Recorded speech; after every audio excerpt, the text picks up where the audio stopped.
Okay, we are now recording. This is session number 22 of an introduction to biblical prophecy. I'm John McMath, retired Moody Bible Institute professor of Bible, which means basically I used to teach all kinds of stuff, more or less biblical and theological, and I still do. This is my favorite outlet. I'm joined here today by my friends in Italy, the Philippines, and around the U.S. and much of the rest of the world. It's amazing to see the reach of this particular series. So welcome to all, and good to have you on board with us. Today we'll be beginning at Matthew 24. At about verse 15, I think we talked about this last week, and we're going to go on from this point and take a running start into the rest of the chapter. Matthew 24 provides an intermediate snapshot of the unfolding of biblical revelation on the end times. It's difficult to teach this passage without acknowledging the controversy that surrounds it. In all of the areas of biblical prophecy, we have to identify our presuppositions before we go in. And those of you who know me who have been in this in the online group for a while know that I hold that Israel and the church are different peoples in God's program. So I make distinctions between Israel and the church. That's a common position amongst dispensationalists. I believe that prophecy that has not been literally fulfilled is still future. That makes me a futurist. And again, that's very common amongst dispensationalists. I believe beyond that, that a literal interpretation of Scripture is always appropriate. There are times when the Scripture is figurative, and we need to recognize when figurative language is being used. In a couple of weeks, we'll get started in the book of Revelation, and there's lots of symbolism and figures of speech, interesting images that come from Old Testament prophecy. And most people have difficulty understanding what's going on in the book of Revelation. I'm going to help us cut through some of the misunderstandings of that book and show you how to understand it literally. And one of the main reasons that I've been walking through Daniel and other biblical prophets and the Olivet discourse, and then briefly into Paul's epistles next week, is to provide the background that John already had when he began writing the book of Revelation. I believe I probably said it before, but I'll emphasize it. If you really want to understand biblical prophecy, never ever start with the book of Revelation. You have to start actually in Genesis, as we did in this series. To really understand it, you have to take into account the entire Bible, and a literal understanding of the entire Bible will lead us to a defensible prophetic structure. That's what we're after. So let us begin in about verse 15. Oh goodness, let's see if I can make this happen. There it is. And we'll share this slide. Yeah, we got as far as the Abomination of Desolation. And the emphasis I want to make here is that Matthew, actually Jesus speaking there on the Mount of Olives, is emphasizing that there will be a fulfillment of the book of Daniel that is yet future to Daniel, and for that matter, yet future to Jesus. Interpreters of the book of Daniel who say that this is fulfilled in the atrocities of Antiochus Epiphanes in 167 BC are missing the point that Jesus predicts that the abomination of desolation is yet future. Some have argued that there are multiple abominations of desolation, which I suppose is possible, uh, except that every place that the term is used, it takes the article, the abomination of desolation. Like the King of Kings, there's only the one. And for Daniel, as for Jesus on the Mount of Olives, there is a single abomination of desolation. The illustration of that was the sacrifice of animals to Zeus on the altar of the temple in Jerusalem, 167 BC, Second Temple. The fall of Jerusalem in 70 AD doesn't really fulfill the prefiguring of the abomination of desolation. Now, it could. There are some who have argued that this is obviously a reference to the fall of Jerusalem in 70 AD. Jesus is, of course, predicting that that's going to happen. But in the larger context of Book of Revelation, or of the Book of Matthew here, and the Olivet Discourse in all three Gospels, Jesus is talking about the second coming, the final judgment, and the beginning of the kingdom age. Is looking at the 7-year 70th week of Daniel, this tribulation period, and predicting the elements of that. In the larger context, that's fairly clear. He's also speaking specifically to readers who can understand, namely Jewish people. The book of Daniel was not well known outside of the Jewish community at the time of Christ. And he's saying to the Jewish people, you will understand what we're speaking of here. And so an abomination of desolation will stand in the holy place, an idolatrous thing, whatever it is, in the holy place of the temple. Then let those who are in Judea flee to the mountains. In other words, get out of here. It's a sudden flight. A very bad thing is about to come down.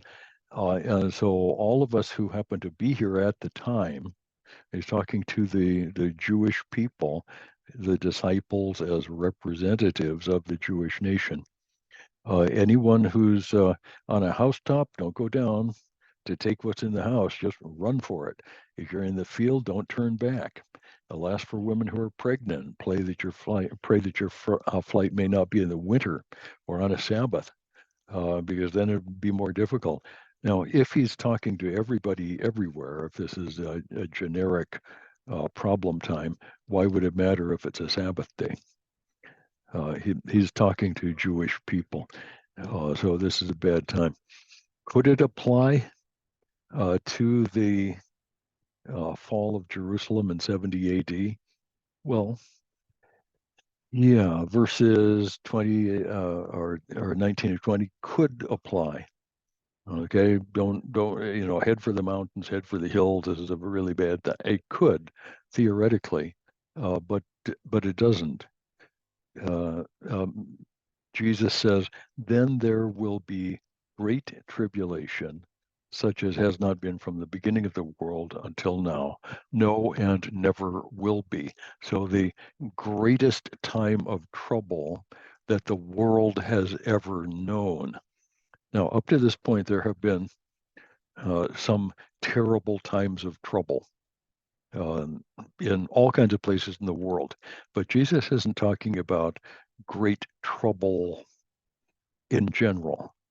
The recent rebellion in Sri Lanka, terrible. The genocide in South Sudan is a terrible thing. There are all kinds of terrible things going on in the world. But Jesus is specifically speaking in this context of a terrible, terrible turmoil that happens with Jerusalem as its core, with Israel as the core.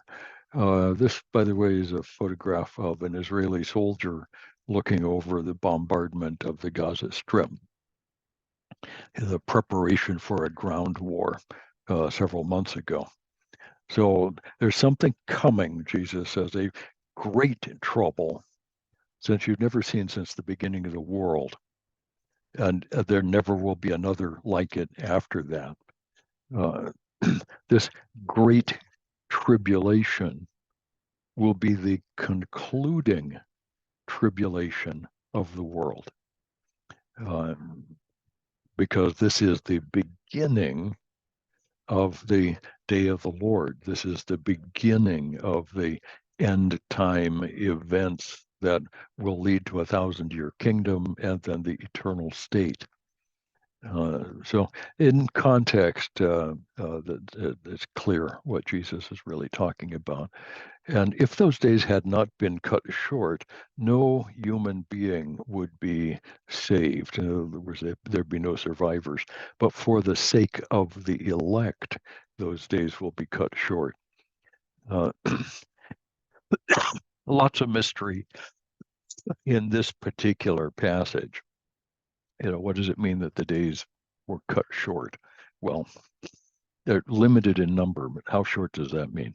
And people get into this and they talk about the 70th week being not quite 7 full years long and other things. I don't really think that that's the emphasis. I think the emphasis is that this closing tribulation is not an everlasting event. It's a temporary event, and there will be survivors. And amongst the survivors will be some of the elect. Election goes all the way back to the Old Testament. This idea that the God in eternity past has selected some amongst his creatures for salvation. That's normally what that means. Sometimes the elect simply means those within Israel who are a part of the remnant. And I'm not sure which is the emphasis here. The Bible allows both understandings. In any case, it's going to include believers.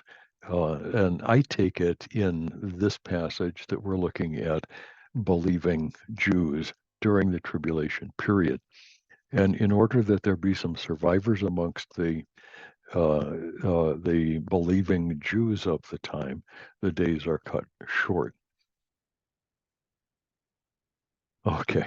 I've always liked this picture. It's very well done. It's a piece of what we call AI graphics, artificial intelligence graphics. There is a wolf in sheep's clothing. I'm going to assume that's a wolf and not just a big German shepherd, because it's fun. And then if anyone says to you, look, here is the Christ, or there he is, don't believe it. For false Christs and false prophets will arise and perform great signs and wonders so as to lead astray, if possible, even the elect. Behold, I've told you beforehand. So there is a prediction that there will be false Christs and false prophets who will arise leading up to the end time. Uh, I think it's entirely reasonable to think that all through history, Satan has had his false Christs and false prophets. And perhaps there will be a larger supply of them at the end. Uh, can't tell you. That's really on Satan's plate. He's the one who has to figure out what he's going to do with this play. It's his problem. Okay, the coming of the Son of Man. So if they say to you, look, he's in the wilderness, don't bother with that. If they say, look, he's in the inner rooms, don't believe it. For as the lightning comes from the east and shines as far as the west, so will be the coming of the Son of Man. Wherever the corpse is, the vultures will gather. Now, that last little bit of proverb is a kind of a strange thing that I'm not going to try to deal with. The commentaries have all kinds of trouble with that. But the main thing that they're saying is that the second coming of Christ will be public, visible, and universally recognized for what it is. Like when the lightning strikes out of the clouds, and you get lightning from the east side of the horizon to the west side of the horizon, and it's everywhere and it's coming. It's nobody has to ask, oh, is there lightning happening? It's obvious. The coming of the Son of Man is a reference to what theologians generally call the second coming of Christ. When he comes down to judge the world, to set foot on earth, to end the wars that are going on the earth, and to establish his kingdom in Jerusalem, he will come down. He will, according to the book of Zechariah, set foot on the Mount of Olives. He will split the Mount of Olives and enter up into the temple precinct itself. He'll break down the eastern gate and show up on the Temple Mount doing miracles. And there won't be any doubt. If there are CNN reporters on the site that day, they will probably try to put a spin on it, but nobody will believe them. It will be utterly obvious that God has arrived. So the other answer is if somebody like Muhammad claims to be doing miracles and claims to be the new prophet, don't listen to that. He doesn't have the credentials. When Jesus comes again, it will be obvious. And there's not going to be a Senate subcommittee arguing about whether or not he's the Son of Man. It will be obviously true to everyone. The second coming will be about as subtle as a lightning storm. Now, one important issue here is the distinction between the second coming proper, that is his actual setting foot on the earth for judgment and for rule, and the rapture issue. Paul speaks about a rapture that can happen at any time, which the church will go up to meet him in the air, and the church will join Jesus in heaven for the wedding feast of the Lamb. How does that work out? That doesn't fit into this at all. The second coming is, by definition, a universally public event that nobody will have any question about. So it's not an invisible thing, and it's not subtle. The When we look at the rapture passages, you'll see that there's a distinction between them. I think it makes sense for the rapture to happen at the beginning of the tribulation, but we need to look at both sides of that particular issue. Let me summarize what the Olivet Discourse is teaching up to this time. And I had trouble making my graphics do what I wanted them to do, but this will help a little bit.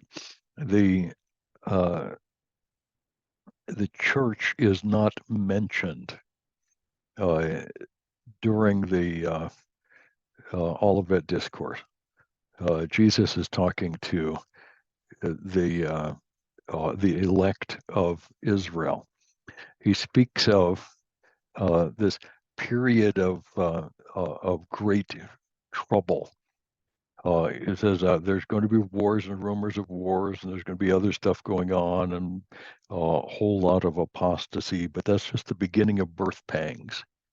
And then you'll see the abomination of desolation, which Daniel says comes at the middle of the 70th week. And following that will be great tribulation, such as never has been seen. There will be a terrible concluding war, and then the second coming of Christ, followed by the kingdom age. So the Olivet discourse pattern fits neatly into the Old Testament prediction about the end of the age. It fits also neatly into the book of Revelation pattern of the end of the age. Notably, the rapture is not particularly mentioned because the church is not present during the day of Jacob's trouble, during the great tribulation. Church just isn't there as church. There are believers who go through the tribulation. That's clear. But they are Jewish for the most part, or part of the mixed multitude that join with those for salvation out of the tribulation period.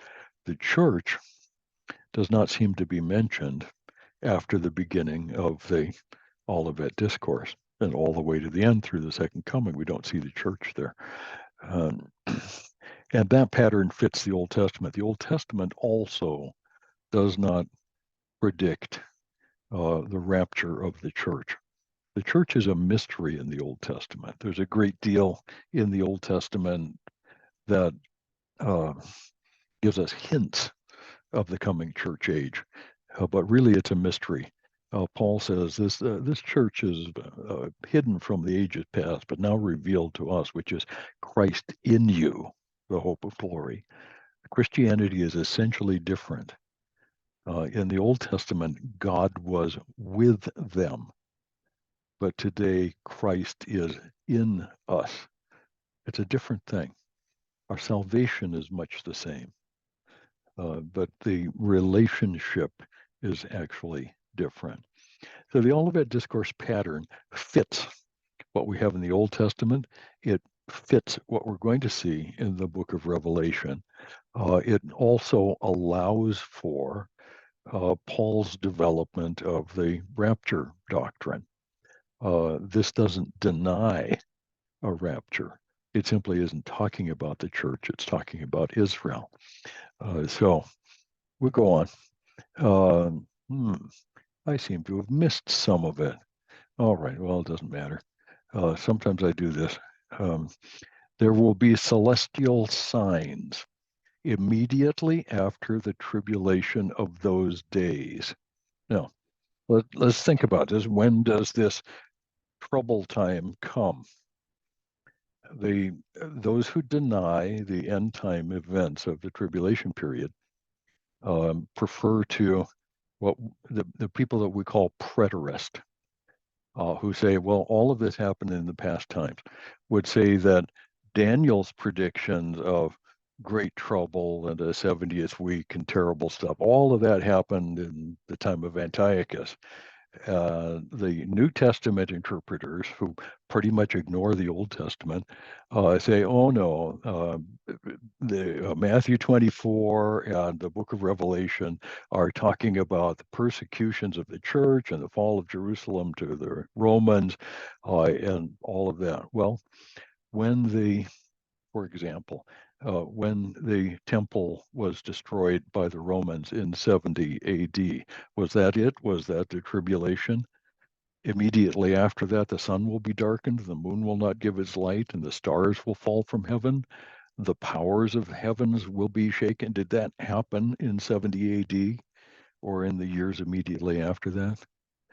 Then will appear in heaven the sign of the Son of Man, and all the tribes of the earth will mourn, and they will see the Son of Man coming on the clouds of heaven with power and great glory. When Jesus arrives, nobody's going to have any question about what's going on here. And especially when the angel shows up to bring the trumpet. Some of you who've been around me for a while know that my preference would be that Louis Armstrong blow the trumpet. I love Louis Armstrong on the trumpet. There's another picture that I might have shown you another time of Louis Armstrong and his wife on a trip to Egypt, and out in front of the Sphinx and the pyramids, he's blowing his trumpet. His wife is sitting there loving every moment of it. I think he'd be a good one. Now, Louis Armstrong was Catholic, and he lived in New Orleans and spent a lot of time in nightclubs blowing his horn. But I sure hope he made it so that he could get in on this. It'd just be kind of fun. He will send his angels with a loud trumpet call, and they, the angels, will gather his elect from the four winds, from one end of heaven to another. Now, this is part of a controversy that has gone on for a long, long time about whether this is the last trumpet at which the elect of the church will be gathered from one end of heaven to the other. Actually, it doesn't say. If the term is used in the same way it's been used throughout this chapter, then it will be the elect of Israel. And the angels will gather the elect from one end of heaven to another. This gathering will be to bring them into the millennial kingdom. The kingdom age is about to begin. Others would say, no, this has got to be the last trumpet of the church age, and so this is the rapture. And that would be the argument of some conservative Reformed expositors. A fellow by the name of and now it's gone. I hate it when that happens. I've got cats in my brain knocking things off onto the floor. Um, but this is a part of an argument for the post-tribulational position. Somehow or another, the church survives the tribulation period, and at the end of the tribulation, when Jesus comes back to the earth, he will gather all the Christians from the four winds, one end of heaven to the other. That contradicts what Paul has to say. So we'll look at that in its context, but recognize that this is a verse that's used by some to identify the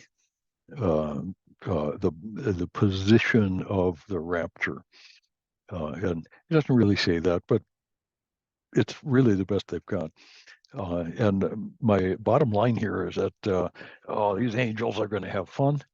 And I do hope that Louis Armstrong gets the tap for the trumpet part, because that would be more fun than anybody deserves to have.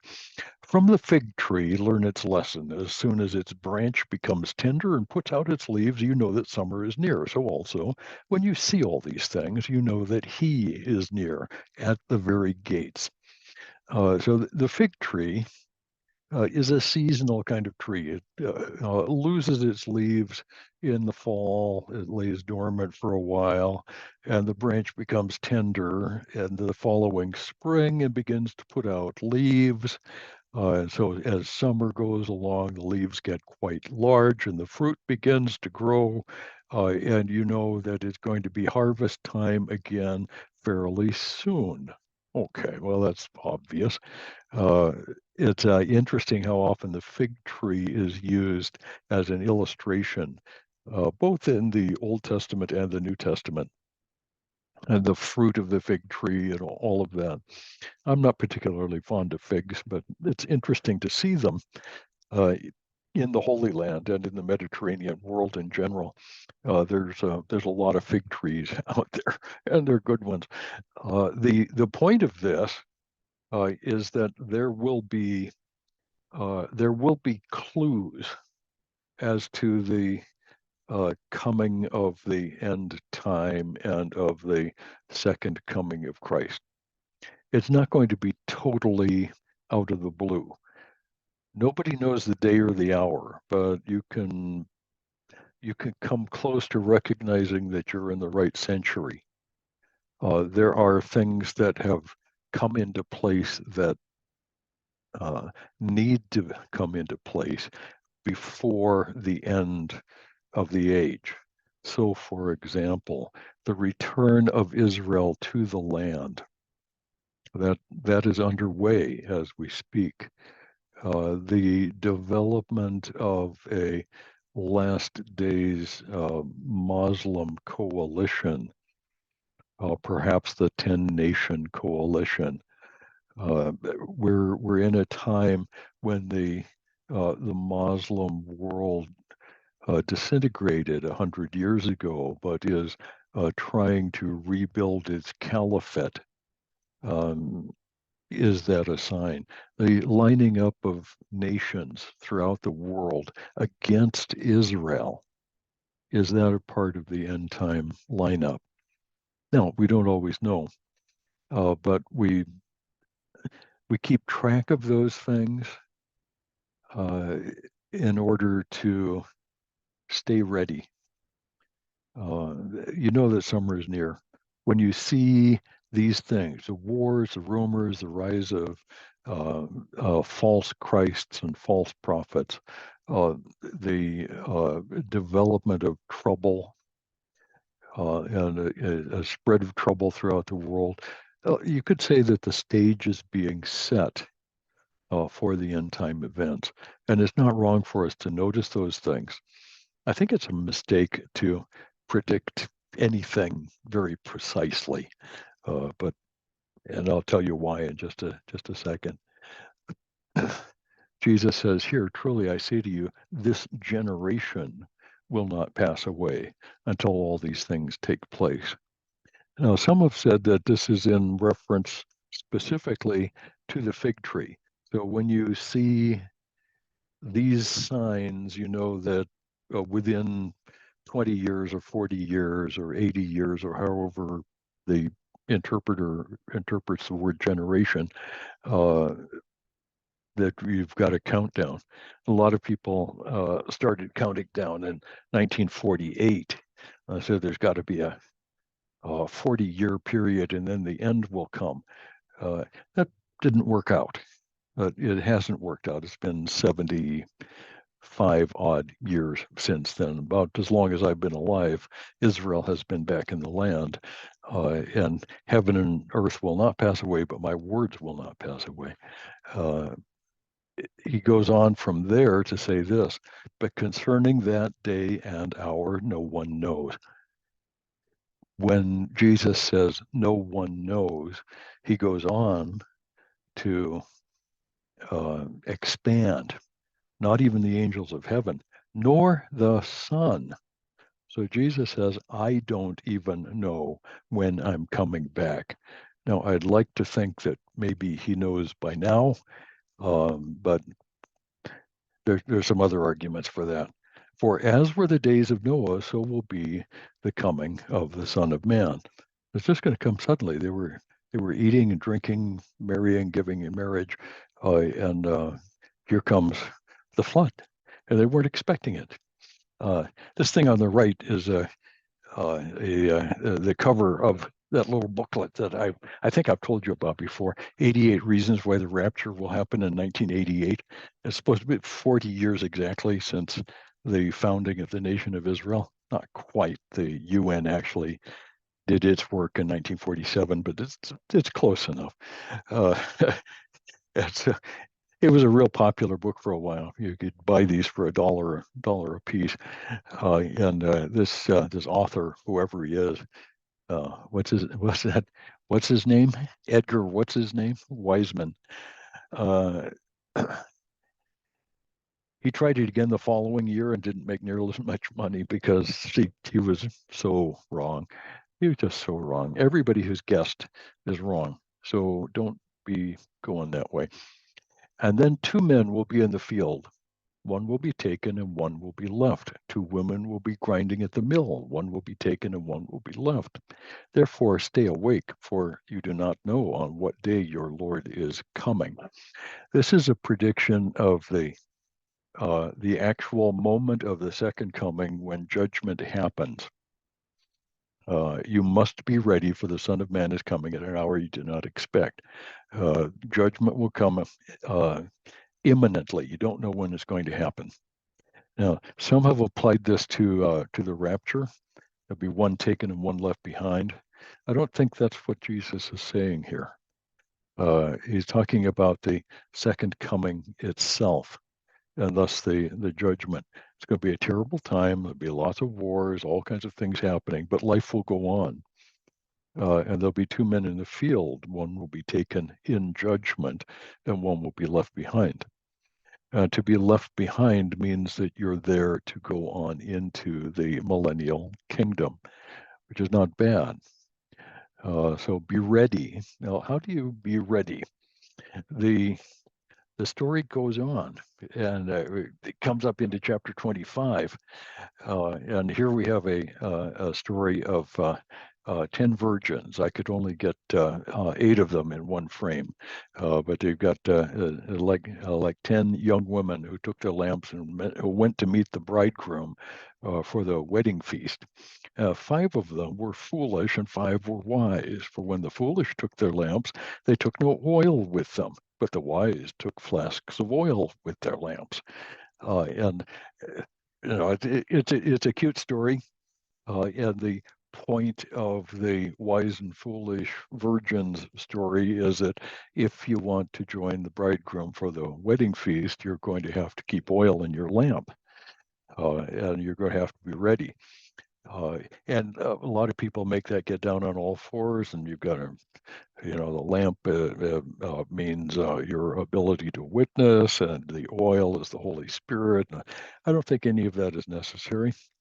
The point seems to be we should be all prepared through salvation by grace through faith. We're going to have to believe in the Word of God as graciously given to us, and be ready for the wedding feast. This is particularly true for the Jewish believers during the end time. As they see these things happening during that final 7 years, many Jews, particularly in Israel, will turn to Christ. And they will be the wise virgins getting ready for the wedding feast. That's the point that's being made here. The parable about the trusted servants is kind of fun. It'll be like a man going on a journey, verse 14, who called his servants and entrusted to them his property. To one he gave 5, to another 2, to another 1, each according to his ability. And then he went away. And the one who had 5 did one thing, the one who had 2 did one thing, the other did something else. And 2 of them when the man came back, presented their earnings. They invested one way or another, and gave back the profits.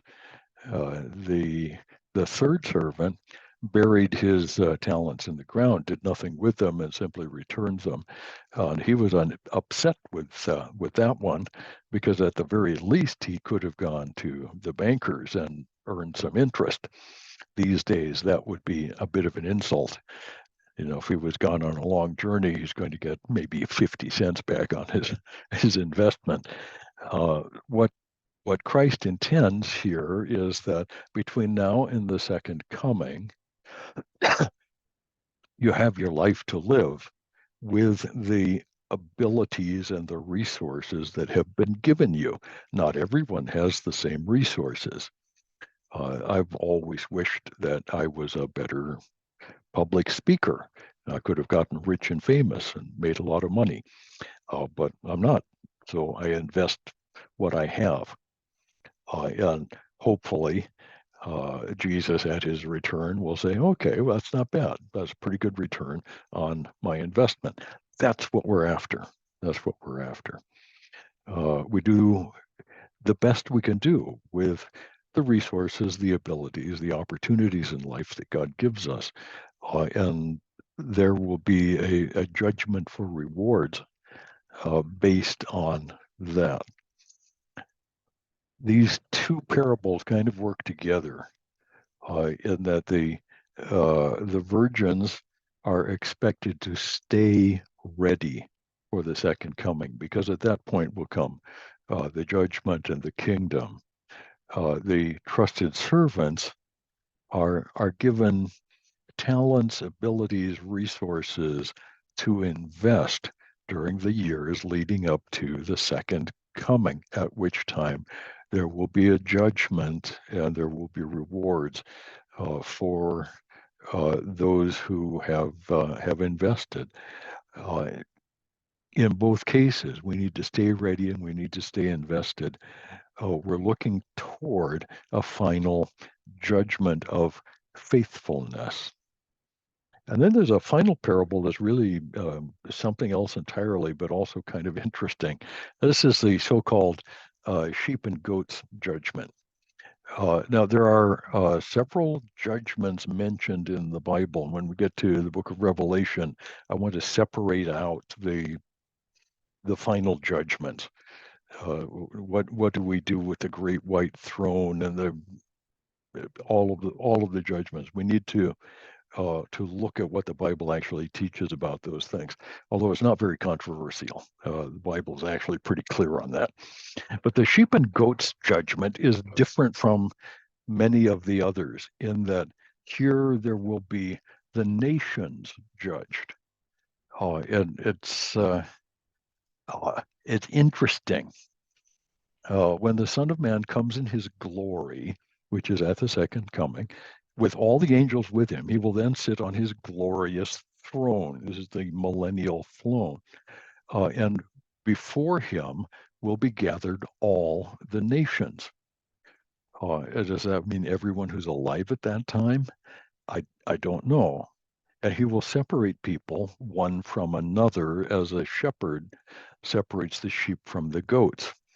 And the goats will go into an outer darkness where there's weeping and gnashing of the teeth, and the sheep will go into the kingdom that has been prepared for them. This is interesting, and the chapter continues with the question: well, how come we got chosen and these others didn't? Well, to the extent that you have been kind, helped out when they were sick, visited in prison, came to help me when I was injured, whatnot. You have done it to the least of these, you've done it for me. To the extent that you have not done this for the least of these, my brethren, you've done it to me. And so the nations will be judged at this point, interestingly enough, by their treatment of the least of these, my brethren, which is the Jewish people. Uh, so some nations will be allowed, even though they're not at the time believers, will be allowed into the millennial kingdom because they belong to nations who supported and were helpful to the Jewish people. And others will be cast out of that kingdom age because they're among those who have failed to be helpful or to be friends of the Jewish people. Interesting that we go that way. Some would say sheep and goats judgment is just one more way of saying that people will be judged whether they're going to heaven or hell. It's not a heaven-hell thing. It's a kingdom thing. And it's not an individual judgment. It's a national judgment. Saved people in the goat nations will still go to heaven. Okay, so if you've got a friend who lives in Germany, the German people used to hate Jews an awful lot. Well, saved people still go to heaven, but the nation may not be a part of the kingdom. Notably, if you look at the representation at the United Nations in New York, United Nations is overwhelmingly anti-Israel and quite literally anti-Semitic. This, of course, includes the 48 or so nations that are nominally Muslim, but also whole bunches of others. There are countries all over the world that routinely vote resolutions that oppose the existence of the nation of Israel, that oppose the continuing existence of the Jewish people. They are literally anti-Semitic, and they are literally genocidal. When you see demonstrations all over the world in favor of Hamas and shouting the mantra from the river to the sea, Palestine will be free. Free of what? Free of living Jews is what they mean. They're in favor of a genocide. They want to complete the work that was started by Adolf Hitler. This is a dangerous place to be. Individuals in those nations will be saved. They will escape by faith. I'm finding it interesting to read some of the first breathless reports out of Gaza. I'm being told that people in Gaza are beginning to have visions of Christ, and there appears to be the beginning of a mass movement toward Christian faith in the Gaza Strip amongst Muslims. I'll believe that when I see the evidence, but I'm beginning to hear those things now, and that's wonderful. If that's true, if that's actually happening, that's a really, really neat thing. And I welcome those folks as brothers and sisters. But until then, maybe not so much. The next slide is really the closing slide. This is verse 34 of chapter 25. And the king will say to those on his right hand, these are the sheep, come, you who are blessed by my Father, inherit the kingdom prepared for you from the foundation of the world. That defines what the sheep and goats judgment is about.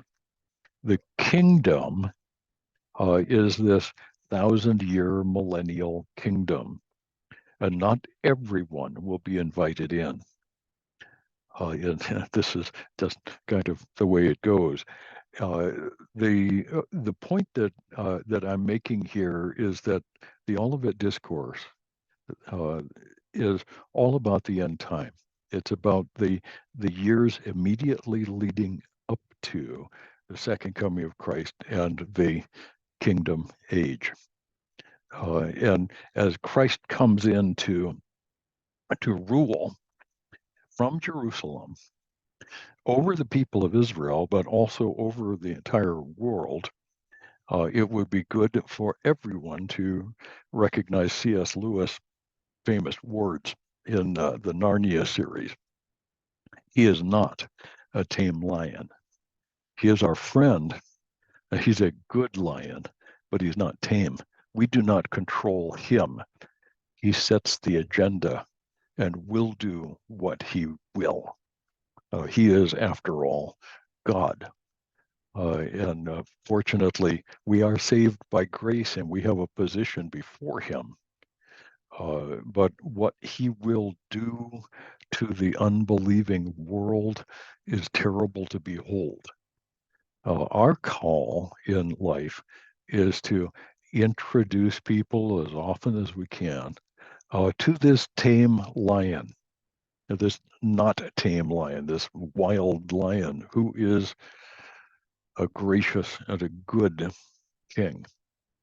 And we become a part of the kingdom when we submit by faith to the king. And that's a good thing.